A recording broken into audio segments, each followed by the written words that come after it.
ಸೆರೆಮನೆಯಲ್ಲಿ ವಾಸ ನೋವಿನಲ್ಲಿ ದಾಸ ದಾಸನಿಲ್ಲದೆ ನಮ್ಮ ಬಾಳು ನಶ್ವರ. ಈ ರೀತಿ ಅದ್ಭುತ ಸಾಲುಗಳನ್ನ ಬರೆದಿರೋದು ಸಾಹಿತಿ ಮಂಜು ಕವಿ ಅವರು. ಅತ್ತ ಹೊರ ಪ್ರಪಂಚದಲ್ಲಿ ಎಲ್ಲ ಅಭಿಮಾನಿಗಳು ದಾಸನಿಗಾಗಿ ಕಾಯ್ತಿದ್ದಾರೆ. ನ್ಯಾಯಾಂಗ ಬಂಧನದಿಂದ ಆದಷ್ಟು ಬೇಗ ನೀವು ಪಾರಾಗಿ ಬನ್ನಿ ಅನ್ನುವಂಥದ್ದನ್ನ ಅವರು ನೋವಿನಲ್ಲಿ ಕೆಲವೊಂದಷ್ಟು ಹಾಡುಗಳನ್ನ ಹೇಳ್ತಿರುವಂತದ್ದು, ಸೋಷಿಯಲ್ ಮೀಡಿಯಾದಲ್ಲಿ ಬರೆದು ಅದನ್ನ ಹರಿಬಿಡ್ತಿರುವಂತದ್ದು. ಸದ್ಯಕ್ಕೆ ಈ ಒಂದು ಹಾಡು ಇತ್ತೀಚೆಗೆ ಟ್ರೆಂಡಿಂಗ್ ನಲ್ಲಿರುವಂತದ್ದು. ಒಂದಷ್ಟು ದಿನಗಳಿಂದ ಈ ಹಾಡು ಎಲ್ಲರ ಅಭಿಮಾನಿಗಳಿರುತ್ತೆ, ದಾಸನ ಅವರ ಅಭಿಮಾನಿಗಳ ಕಿವಿಯಲ್ಲಿ ಗುಯ್ಗುಡ್ತಾ ಇರುವಂತದ್ದು. ಸದ್ಯಕ್ಕೆ ಮಂಜು ಕವಿ ಅವರು ಇವತ್ತು ನಮ್ಮೊಟ್ಟಿಗಿದ್ದಾರೆ, ಅವ್ರನ್ನ ಮಾತಾಡಿಸ್ತಾ ಹೋಗೋಣ.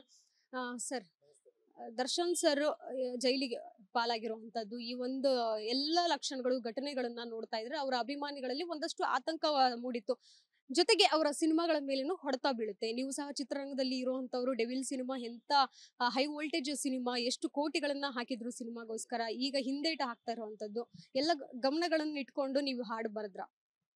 ಮೇಡಮ್, ಖಂಡಿತ ಇದೊಂದು ಘಟನೆ ನಡಿಬಾರ್ದಾಗಿತ್ತು, ನಡೆದು ಹೋಗಿದೆ. ಈಗ ನಮ್ಮ ಚಿತ್ರರಂಗಕ್ಕೆ ಒಂದು ದರ್ಶನ್ ಸರ್ ಅಂದರೆ ಒಂದು ದೊಡ್ಡ ಕೊಡುಗೆ. ಸೊ ಅವರ ಚಿತ್ರಗಳು ಯಾವಾಗ ರಿಲೀಸ್ ಆದರೂ ಕೂಡ ಚಿತ್ರಮಂದಿರಗಳು ಹೌಸ್ಫುಲ್ ಆಗ್ತವೆ. ಸೊ ಈಗ ಅವರು ಆ ಕಳಂಕದಿಂದ ಆಚೆ ಬರಬೇಕು ಅಂತೇಳಿ ನಾನು ಆ ದೇವರಲ್ಲಿ ಕೇಳ್ಕೊತಾ ಇದ್ದೀನಿ. ಈ ಹಾಡು ನಿಮಗೆ ಬರೆಯೋಕೆ ಕಾರಣ ಏನಾಗಿತ್ತು? ಇಲ್ಲ ಮೇಡಮ್, ನಾನು ಪ್ರತಿ ವರ್ಷನೂ ಪ್ರತಿ ಸಿನಿಮಾಗಳಿಗೆ ಸುಮಾರು ಪ್ರಮೋಷನ್ ಸಾಂಗ್ ಮಾಡಿದ್ದೀನಿ. ಈ ಹಿಂದೆ ಕ್ರಾಂತಿ ಇರ್ಬೋದು, ರಾಬರ್ಟ್ ಇರ್ಬೋದು, ಪ್ರತಿಯೊಂದು ಸಿನಿಮಾಗಳಿಗೆ ಒಂದೊಂದು ಪ್ರಮೋಷನ್ ಸಾಂಗ್ ಮಾಡ್ತಾ ಇರ್ತೀನಿ. ಆಮೇಲೆ ಪ್ರತಿ ವರ್ಷನೂ ಅವರು ಹುಟ್ಟಿದಬ್ಬಕ್ಕೆ ಒಂದೊಂದು ಸಾಂಗು ಸೆಲೆಬ್ರಿಟೀಸ್ಗಳಿಗಾಗಿ ಮಾಡ್ತಾ ಇರ್ತೀನಿ. ಸೊ ಇದು ಒಂದು ಏನೋ ಒಂದು ಫೀಲ್ ಬಂತು. ಸೊ ಆ ಹಾಡಲ್ಲಿ ಒಳ್ಳೆಯದು ಇದೆ, ಕೆಟ್ಟದ್ದು ಇದೆ. ಒಂದು 2 ಲೈನ್ ಇದೆ, ನೀವು ಕೇಳಿರ್ಬೋದು. ಸಜ್ಜನರ ಮಾತು ದಾರಿದೀಪವು, ದುರ್ಜನರ ಸಂಘ ಸರ್ವನಾಶವು ಅಂತೇಳಿ. ಸೊ ನಮ್ಮ ಒಂದು ಒಂದು ಸ್ನೇಹ ಮಾಡಿದ ಮೇಲೆ ನಮ್ಮ ಒಂದು ಸುತ್ತಮುತ್ತಲಿನವರು ನಮ್ಮನ್ನ ಒಳ್ಳೆ ದಾರಿಗೆ ತರುವಂಥ ಒಂದು ಗುಣಗಳಿರೋಂಥವ್ರ ಸ್ನೇಹ ನಾವು ಮಾಡಬೇಕು ಅಂತೇಳಿ ಈ ಮುಖಾಂತರ ನಿಮ್ಗೆ ಹೇಳಲಿಕ್ಕೆ ಇಷ್ಟಪಡ್ತೀನಿ. ನೀವು ಕಂಡಂತಹ ದರ್ಶನ್ ಅವರು ಹೇಗಿದ್ರು? ಮೇಡಮ್, ತುಂಬ ಒಳ್ಳೆ ವ್ಯಕ್ತಿ ಮೇಡಮ್. ಯಾರೇ ಹೋಗ್ಲಿ ಪ್ರೀತಿಯಿಂದ ಅಭಿಮಾನದಿಂದ ತುಂಬ ಹೃದಯದಿಂದ ಮಾತಾಡ್ತಾರೆ. ಸೊ ನಾನು ಹೋದ ವರ್ಷ ಬರ್ತ್ಡೇಗೆ ವಿಶ್ ಮಾಡಿದೆ. ತುಂಬ ಒಂದು ನನಗೆ ಸಮಯ ಅವಕಾಶ ಕೊಟ್ಬಿಟ್ಟು ವಿಶ್ ಮಾಡಿ ಒಳ್ಳೇದಾಗ್ಲಿ ಚಿನ್ನ ಅಂತೇಳಿ ಹೇಳಂತ ಒಂದು ಒಳ್ಳೆ ಗುಣ ಮೇಡಮ್. ಈಗಿನ ಘಟನೆ ಇರ್ಬೋದು, ಅವರು ಸಿಲುಕ ಹಾಕೊಂಡಿರುವಂತಹ ಒಂದು ಜಾಲ ಇರಬಹುದು, ಎಷ್ಟು ಒಂದು ಆತಂಕ ಮೂಡಿಸಿತ್ತು ನಿಮ್ಮಲ್ಲಿ ಈ ಒಂದು ಸುದ್ದಿ ಕೇಳಿದಾಗ? ಖಂಡಿತ ಮೇಡಮ್, ಇದು ನಮ್ಮ ಕನ್ನಡ ಚಿತ್ರರಂಗಕ್ಕೆ, ನನಗಂತಲ್ಲ ಇಡೀ ಕನ್ನಡ ಚಿತ್ರರಂಗಕ್ಕೆ ಇದು ದೊಡ್ಡ ಒಂದು ನೋವನ್ನು ತಂದಿದೆ. ಯಾಕೆಂದರೆ ಇವತ್ತು ನಮ್ಮ ಕನ್ನಡ ಚಿತ್ರರಂಗದ ಒಂದು ಮೇರು ನಟ ಅಂತಲೇ ಹೇಳ್ಬೋದು. ಸೊ ಆ ವ್ಯಕ್ತಿ ಈಗ ನಮ್ಮನ್ನು ಅಗಲಿದ್ರೆ ನಮಗೆ ಚಿತ್ರರಂಗಕ್ಕೆ ತುಂಬಾ ನಷ್ಟ ಆಗುತ್ತೆ ಅಂತ ಕೂಡ ನಾನು ಈ ಸಂದರ್ಭದಲ್ಲಿ ಹೇಳಲಿಕ್ಕೆ ಇಷ್ಟಪಡ್ತೀನಿ ಮೇಡಮ್. ಹಾಗೆ ನಮ್ಮ ರೇಣುಕಾ ಸ್ವಾಮಿ ಅವರ ಕುಟುಂಬಕ್ಕೂ ಕೂಡ ಒಂದು ನೋವನ್ನು ಭರಿಸುವಂಥ ಶಕ್ತಿ ಚಾಮುಂಡೇಶ್ವರಿ ಅವ್ರಿಗೆ ಕಲ್ಪಿಸ್ಲಿ. ಇದೊಂದು ಘಟನೆ ನಡಿಬಾರ್ದಾಗಿತ್ತು ಮೇಡಮ್, ನಡೆದೋಗಿದೆ. ಸೊ ಇನ್ನೂ ನಮಗೆ ಸ್ಪಷ್ಟತೆ ಸಿಕ್ಕಿಲ್ಲ, ಅಪರಾಧಿನ ಆರೋಪಿನ ಅನ್ನೋ ಒಂದು ಸ್ಪಷ್ಟತೆಗಳು ನಮಗೆ ಸಿಕ್ಕಿಲ್ಲ.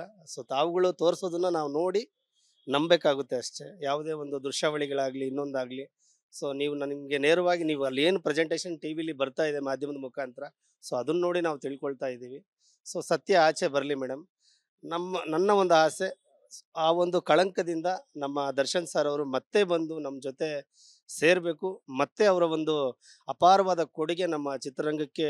ಮತ್ತೆ ಇನ್ನೊಂದು ಮಾತು ಹೇಳ್ತೀನಿ ಮೇಡಮ್, ಅವ್ರು ಮತ್ತೆ ಬಂದ ಮೇಲೆ ಇದಕ್ಕಿಂತ ಡಬಲ್ ಒಂದು ಶಕ್ತಿ ಅವರಿಗೆ ಆ ದೇವರು ಕೊಡ್ತಾರೆ ಅಂತ ನಾನು ಈ ಸಂದರ್ಭದಲ್ಲಿ ಹೇಳಿಕ್ಕೆ ಇಷ್ಟಪಡ್ತೀನಿ. ಶೂಟಿಂಗ್ ಸೆಟ್ ನಲ್ಲಿ ದರ್ಶನ್ ಅವರು ಹೇಗಿರ್ತಿದ್ರು ಅನ್ನುವಂಥದ್ದು ಯಾವತ್ತಾದ್ರೂ ನೀವು ಗಮನ ಹರಿಸಿದ್ರ?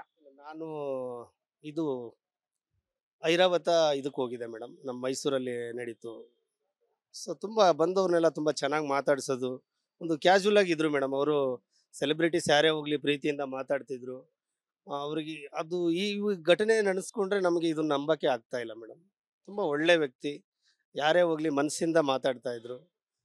ಅಂಥ ವ್ಯಕ್ತಿ ಇವತ್ತು ಈ ಪರಿಸ್ಥಿತಿಲಿ ಇದ್ದಾರೆ ಅಂದರೆ ನಮಗೆ ನಿಜವಾಗ್ಲೂ ತುಂಬ ನೋವು ಉಂಟಾಗ್ತಾ ಇದೆ. ವೇದಿಕೆ ಮೇಲೆ ಒಂದಷ್ಟು ಹೇಳಿಕೆಗಳನ್ನ ಕೊಡೋದ್ರ ಮೂಲಕ ಕಾಂಟ್ರವರ್ಸಿಗೂ ಗುರಿಯಾಗಿದ್ರು. ಸೊ ಇದೇನಾದ್ರೂ ನಿಮಗೆ ಆ ಕ್ಷಣಕ್ಕೆ ಒಂದು ಆಡಿಯನ್ಸ್ ಆಗಿ ಇರಬಹುದು, ಒಂದು ಅಭಿಮಾನಿಯಾಗಿ ಇರಬಹುದು, ನೀವು ಒಂದು ಚಿತ್ರರಂಗದಲ್ಲಿ ಕೆಲಸ ಮಾಡ್ತಿರೋರ ಹಾಗೆ ಏನಾದ್ರೂ ಇದು ಗಮನಕ್ಕೆ ಬಂದಾಗ ಇದು ದರ್ಶನ್ ಅವರು ಮಾತಾಡಿದ್ದು ತಪ್ಪು ಅಂತ ಯಾವತ್ತಾದ್ರೂ ಅನ್ಸಿತ್ತಾ? ಯಾವ ಹೇಳಿಕೆ?